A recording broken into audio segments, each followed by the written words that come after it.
Welcome to the Room to Write. We're shooting the Journey of a Story series, and my name is Colleen Getty. Today we're talking to Kelly Carey, who's a children's author, and she is going to be talking a little bit about her latest story, How Long is Forever, and some magazine articles that she's published. Welcome, Kelly. You have a ton of experience in all different types, but we're going to start with just where did you decide you're becoming a writer, or when did the spark of being a writer start? So my first published piece was in a magazine, and that was about 14 years ago. And before the magazine piece came out, what really started it was my mom. Like, all good advice comes from your mom. You should all listen to your mom. She knew I'd been interested in writing stories, and she encouraged me to take a class with the Institute of Children's Literature out of Reading, Connecticut. And at that time, the class was a correspondence class. I mean, it sounds so old-fashioned. It wasn't. We were way before online classes. This was when we were doing this. So, yeah, it was great. You would take this correspondence class. You'd get your lesson. You'd stick it in the snail mail back to an instructor, and you'd get feedback. Oh. So I started with that, and that really made me feel legitimate. And that story actually was the third story ever published in a magazine of one of mine. So.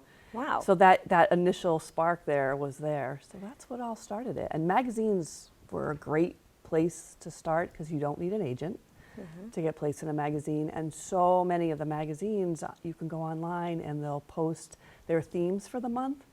So they work as great writing prompts if you're just starting out. So if you know that the theme for this month is, I don't know, about blueberry picking in the summertime. So, now you're going to structure a story around that theme, and you're hitting what that editor is already looking for, and you could raise your chances of getting in the magazine.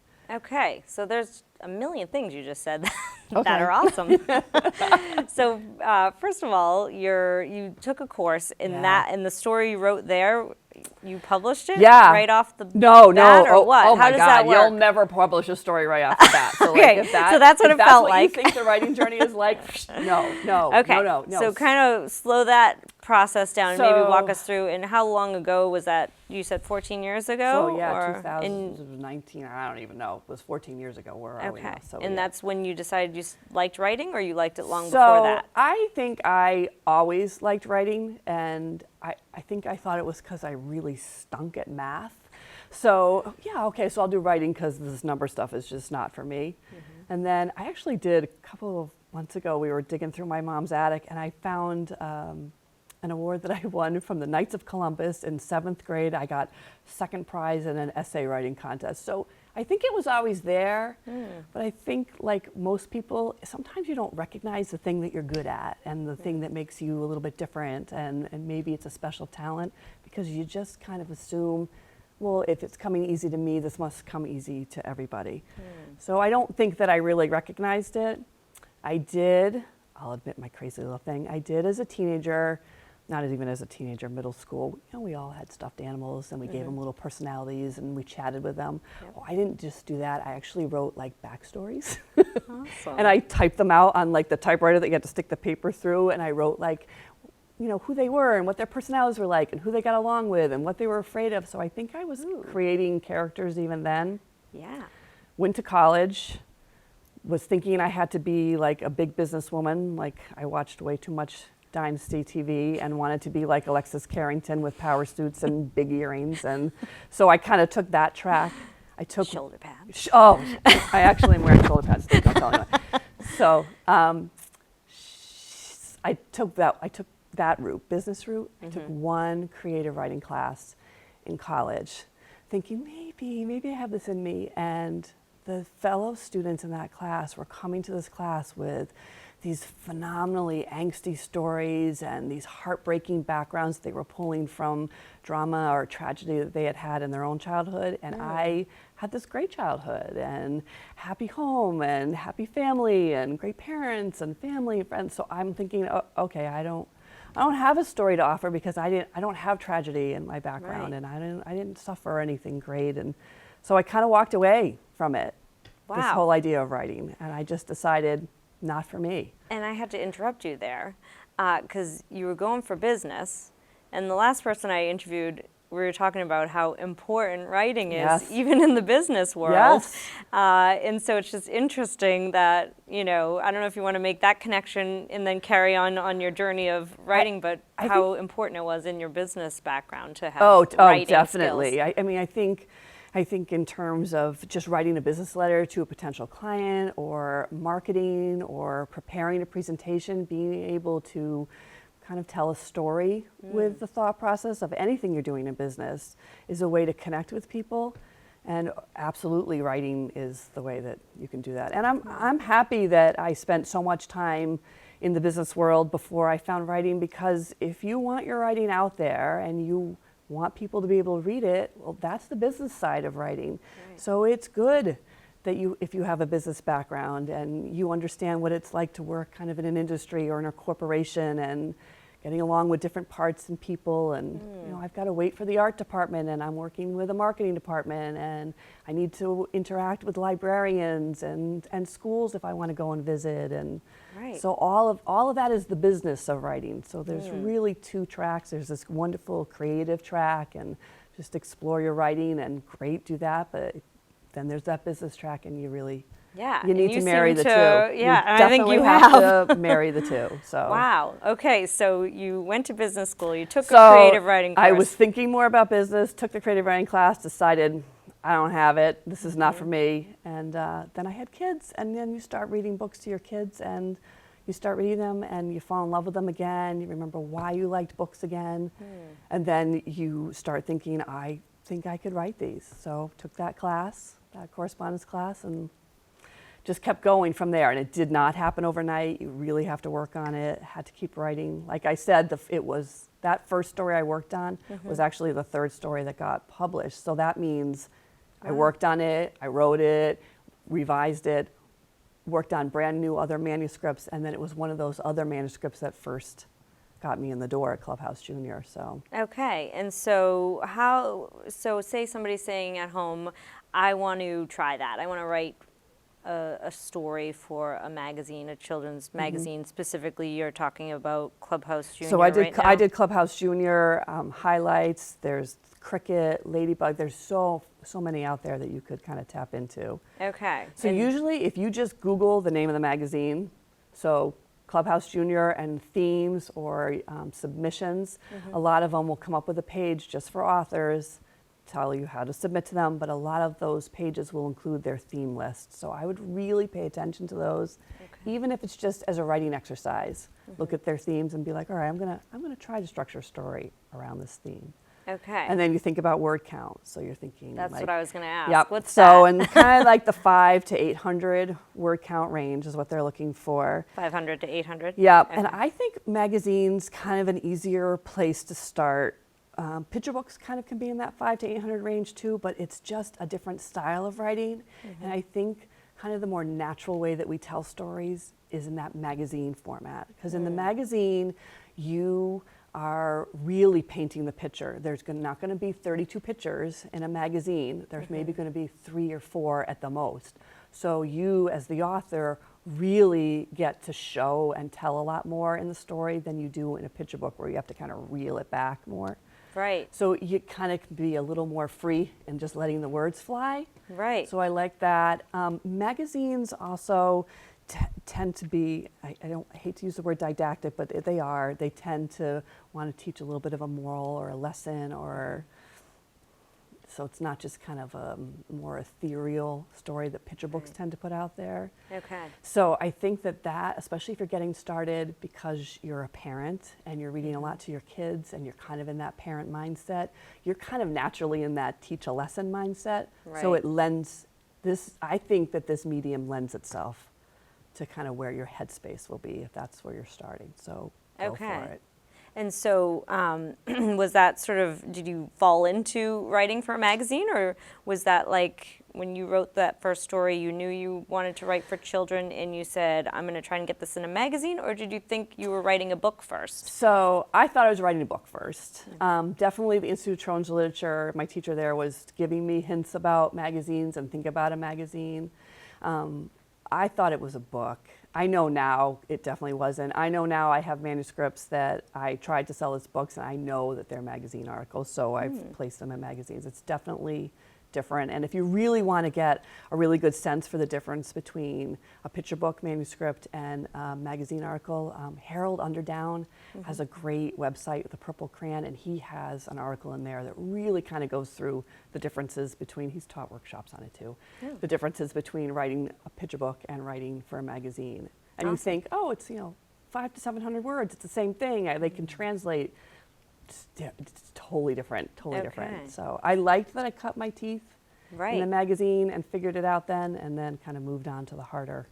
And is this okay, I got my name in the magazine, or do you actually get to make any money off of it, or what's the you'll be able to buy payback? 2 weeks worth of groceries if you publish in a magazine.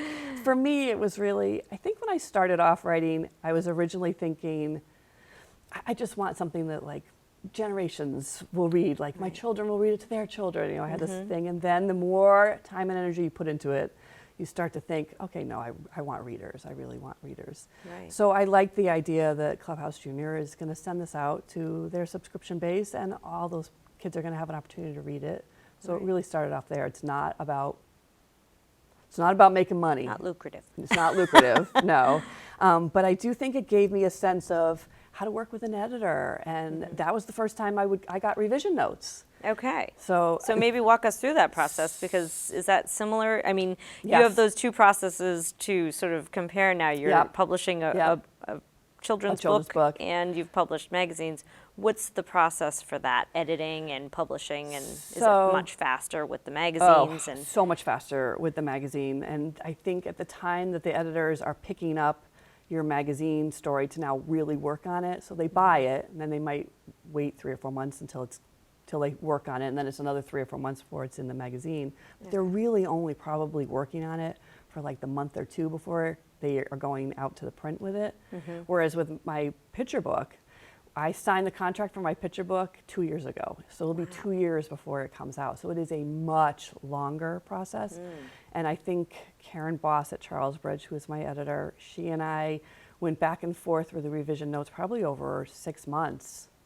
And this was after she bought it. So I was very happy that I had the magazine background where they're saying to me, hey, we need to make these changes. Can you get them back to us in a week? So I was used to that. I also think you really need to be used to the feedback on your work and being ready to change. You put your stuff out there, and especially when somebody buys it, it's perfect, right? Like you wouldn't put it out there if it wasn't amazing. So when you first get the feedback back to change something, I think any author who has really put their heart and soul into it is going to have a negative reaction to that feedback initially. Like your knee-jerk reaction is going to be negative. So zip your lip, take it in, and then I wrote a blog on it called The Grumble, Spit, and Curse Revision Strategy, because that's what you do. You stomp around your house angry and mad for a couple of days, thinking this editor is loony to be suggesting this. This can't be right. It's great the way it is. Why should I change it? And then you finally come to, okay, kind of that moment of zen, I'll try it. And then it always is better. It's just, they're always right. It's always better. It's just like your mother was always right, your editor is always right, so you kind of just have to go with it. So I'm happy I did that so many times with the magazine articles. So, and this one, this is the best story. This is the Dolphin Queen Valentine. So I sold Is that your story that's this on is the mine. cover? Yes, I always say Awesome. magazine writing can make you a cover girl, and you can still eat cake. It's the best, okay? So yeah, Giselle, eat your heart out. I've been on the cover of a bunch of magazines. That's but awesome. this story originally sold for their December issue, and originally it was a Christmas story. And I think it was called The Gingerbread Shop. All about Christmas, all about gift giving. I mean, 800-word plot arc based on going to a Christmas gingerbread shop. Sold. I'm in. And the editor called me up, I think in November, and said, hey, really sorry. We got another Christmas story in we like better. So we're bumping you to February. And I went, but it's a Christmas story. But I just said, okay. Zipped my lips, said, okay, I'll be back in touch with you. Hung up, grumbled, spit, cursed around my house for about 4 days, and rewrote it, and it became Dolphin Queen Valentine, which I mean, even just the title, Gingerbread Shop to Dolphin King Valentine, which one would you rather read? Like it became such a more unique story, so much better. I'm so much more excited about the finished product, and it never would have happened if the editor hadn't said, revise. So that's a perfect maybe example we'll sort of try to highlight here. You wrote a story, you thought it was done. It was done, it was sold. And then they said, did they just say rewrite it? Or how did they walk you through, like, we want it to be called the Dolphin? Oh no, You know, she I mean, just what did said, they say? she just said, can you revise it for February? Can you revamp it? And I literally, she gave me no direction other than that, and I literally thought, wacky, wacky. Like, did she not read the original? It's, you know. But she was right. I mean, because what happened when we took away Christmas, the real heart and theme of the story and what it was really about was really able to push forward and come through, and it made the story more universal and more unique. And Wow. so, yeah. That's amazing. I think that's a great, and it reminds me, I talked to Carol Gordon Exter. She was in my very first interview, and she talked about a manuscript that had one intention. She put it away, and then it finally sold for, it was the same heart of the story, but a different intention. theme. Yeah. I really, stories are like wine. Like they really are better if you just put them on the shelf for a while sometimes. They just need that moment of time, and you need a little space from it, and then you can kind of rejigger it. Totally believe that.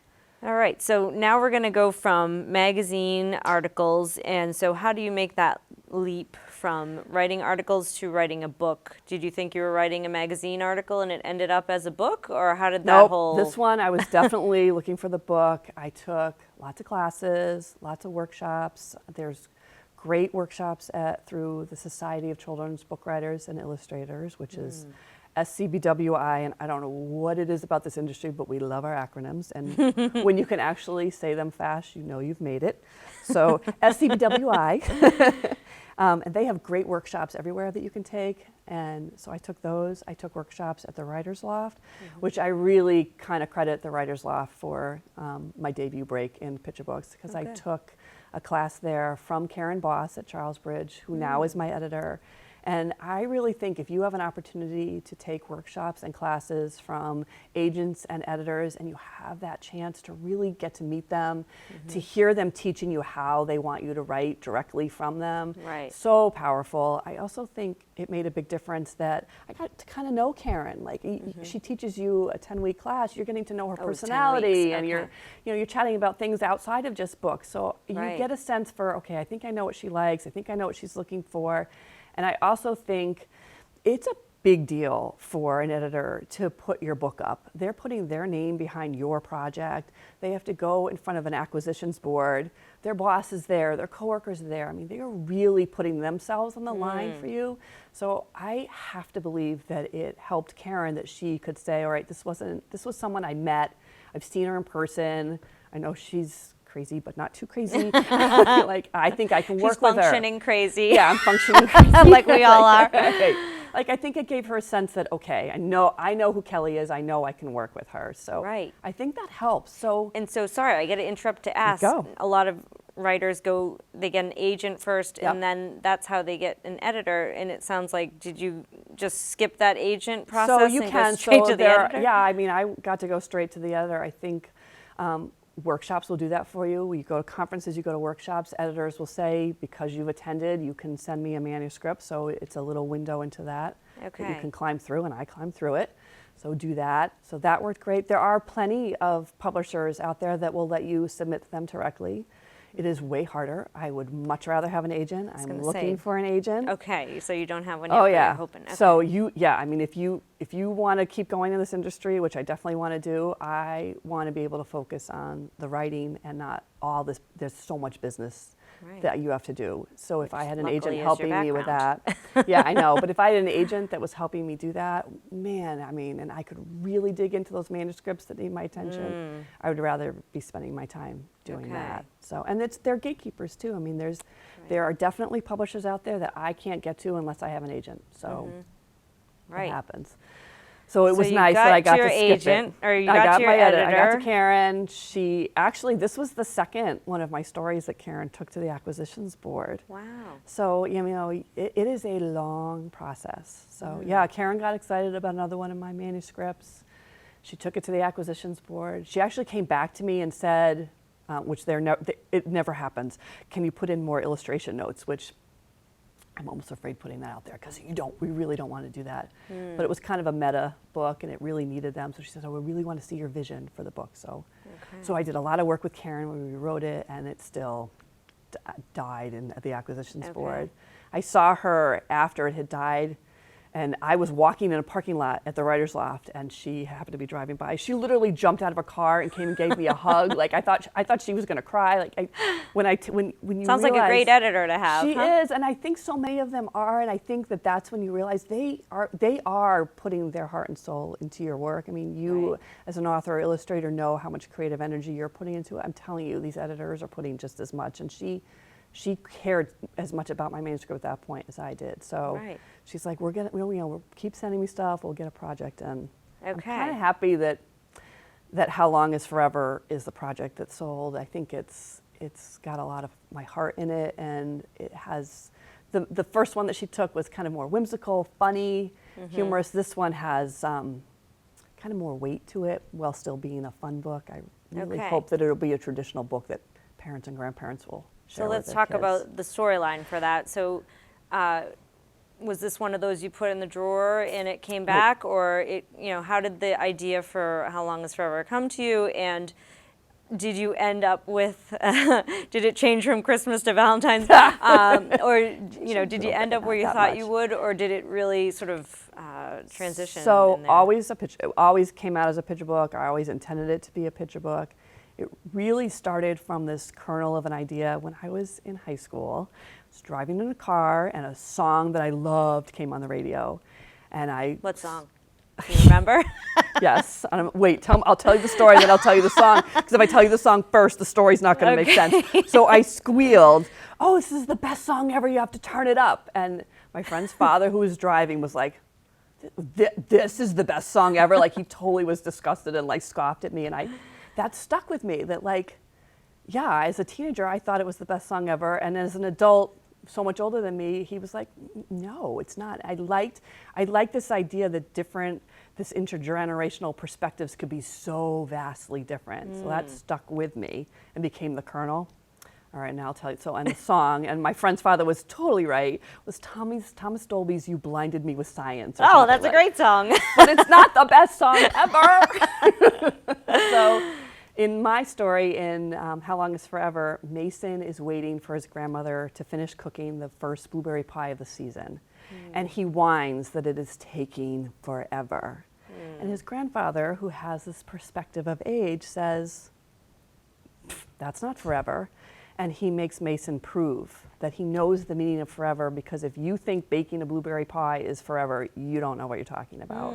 So Mason sends off on a farm on this quest to prove that he knows exactly how long forever is. Wow. And I feel like that is, it's taking forever to publish, but it sounds like... Yes, it was my own story. But it sounds like that is a lesson that is so current that, these young generation, even not just kids, but adults even now, they're just expecting everything instantly. Instant, right. And they have no concept instant of gratification. time, and waiting almost. is hard for kids. It definitely is. And and waiting for a blueberry pie can feel like forever. So it's Mason kind of putting that in perspective, and it's really more about the forever in your life are those things that you're really, truly grateful for, the things that are really true blessings in your life, and finding those and recognizing and celebrating those. So that's the story. I love it. And so does it look like you thought it would look, or did it change along the way? Oh, really? Oh, it definitely changed. When I originally started writing it,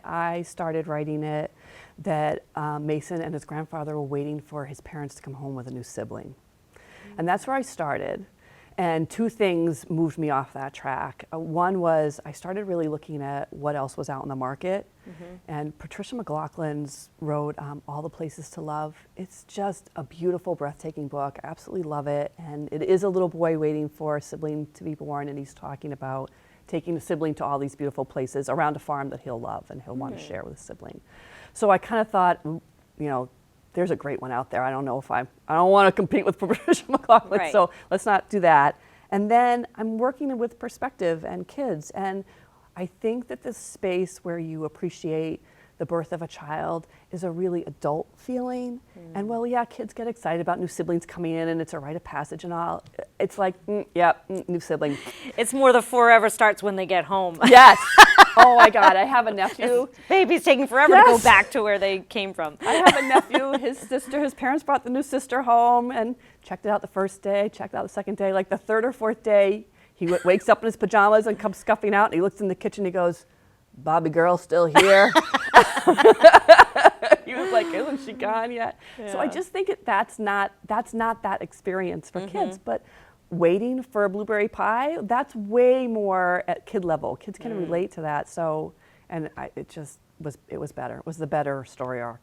Right. So that's where it was. So you're 2 years in, are you? Or what's the sort of the timeline and how does the editing happen? Yeah, here, I'll really scare people. So I originally wrote the story in 2014. Okay. It went through critique groups. It went through revisions. Karen was actually the 11th editor or agent to look at the story, and she was the one that bought it. So you were rejected 10 times, which is always important for other writers to understand. I think that's low. Honestly, my comment on that would be only 10 times. Right.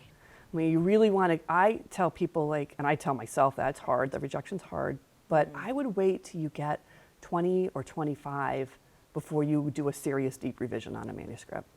Because you're really looking for the person that hears your voice. And if you are sending that out there and you've gone through critique groups with it and more than once and you really feel like you've vetted it within the writing community of other authors and you're ready to send it out there, don't back off of that brave moment where you're ready to put it out to an agent or an editor just because you get 2, 3, 10 reject. Keep going for a little bit before you really change it. And I'm going to interrupt you only because you have something to do with carrots, right? Oh yeah, I do. I don't want to misquote, but I feel like there's something to do with carrots that it would be a great resource for writers. So 24 Karat Writing is a blog and a website that I share with 3 other authors. And what's the website? So it's called, it's www.24, the number 24, carrot, like the bunnies eat, writing.com. Okay. And it's a resource for writers, and we do interviews and tips and tricks for how to get going on your writing journey. And the 24 Carats is really that business versus creative side of writing that I was talking about. So the whole premise is you should set every month for yourself a writing goal. I'm going to write 3 chapters. I'm going to revise a picture book. I'm going to draft a new picture book. And a business goal. I'm going to take a workshop. I'm going to go to an event at a bookstore and meet an author. Okay. I'm going to read an industry journal, something to do with the business of writing. So one goal in each. If you do that every year for 12 months, or if you do that every month for 12 months, you will have 24 goals hit, and you will be a 24-carat writer. Wow. So that's 24 carats. So yeah. And it sounds like that goes with your almost like 24 rejections until you get your 25th and that wasn't really why we came up with 24 carat writing, but gee, that's really interesting. Yes, it is. But you know, and that's all part of it. And when you're talking about like going to workshops, a lot of writers, if they can't afford to go to a workshop, you have some great ideas for, you know, going to an author event or things that are free. Go to an author event. 24 Karat Writing is free. Tara Lazar does a wonderful story storm online where in a particular month you'll write a picture book idea down every day of the month. That's free. Like there are just so many wonderful resources out there that you can go to. The Society for Children's Book Writers and Illustrators, join it. The membership's really not that expensive to go. And they have workshops all the time. The Writer's Loft in Sherburne has workshops that you can attend and just come to a craft chat for $5. Like just come, you don't even have to be a member. Right. So the community is out there, you definitely have to find them. So. Okay, and so any last thoughts on, before we run to our last advice from you, but you know, coming down the curve of towards publication, what's that process feel like and what does it look like? And, yeah, it's fun. I mean, even with the magazines, you sign off on your words, and then I don't see the artwork till the magazine shows up on my mailbox. So that's really, really exciting. With the book, even more exciting, because my illustrator's debut too. Her name is Ching Zhang. She's fabulous. So I'm starting to see her sketches are coming through and her artwork, and it's just something really cool about, wow, I started with a blank page. I put my words and my ideas on it, and now it's inspiring this amazing artist to do these phenomenal pictures, and how is she pulling that out of my words? It's just, it's really a rewarding process. So that's been awesome. Right. So. And do you give feedback? Do they give you sketches and you say? I think the normal course of action is no. Okay. I was very fortunate. Charles Bridge is a wonderful mid-sized publisher, so Karen did say, here's the initial sketches. If you have any feedback, you can share it. But I share it with my editor, and then what she chooses to share with the art department or the illustrator is up to them, and I'm happy for it to be that way. I really do think what I want is the illustrators' like creative flow to just go nuts. And if I had someone leaning over me as I was in early drafts going, oh, do you think that word, do you think you should, that phrase, maybe you should change the arc, it would totally have interrupted the process. And I never want to do that to the illustrator. So I just wanted her to just go, and man, she did. It's cool, and it's cool now to see. Awesome. You know, Well, congratulations ahead of time. Thank you. You know, in April 2020, we're going to be looking for How Long is Forever. Yep. So when you're thinking of young writers or writers that are retired that want to, you know, do their first book, or somebody who just wants to get into writing, what would be some sort of parting advice or tips from you? I think the big thing is, I think a lot of people say they are thinking about writing a book, and you know, when I say people, oh, I've got a book coming out, probably every fourth person I meet is like, oh, I've always wanted to do that. So my big piece of advice is you need to move from thinking about doing it to doing it, and I think the best way to do that is to really set an intention, which kind of goes back to what we've done with our 24-karat writing goals. Like, come up with a hard goal. Like, all right, I'm gonna do this month. I'm gonna get 50 words down on a page this month, and I'm gonna look around for a writing community in my area. You know, put some meat behind the dreaming and the wishing and the wanting, and it'll be real. Make it real. Well, thank you so much, Kelly. I really enjoyed getting to know you and your writing projects. And if there are any other writers that would like to join us in the studio, you can go to www.theroomtowrite.org. And thank you again, Kelly. Great. It was great to be here.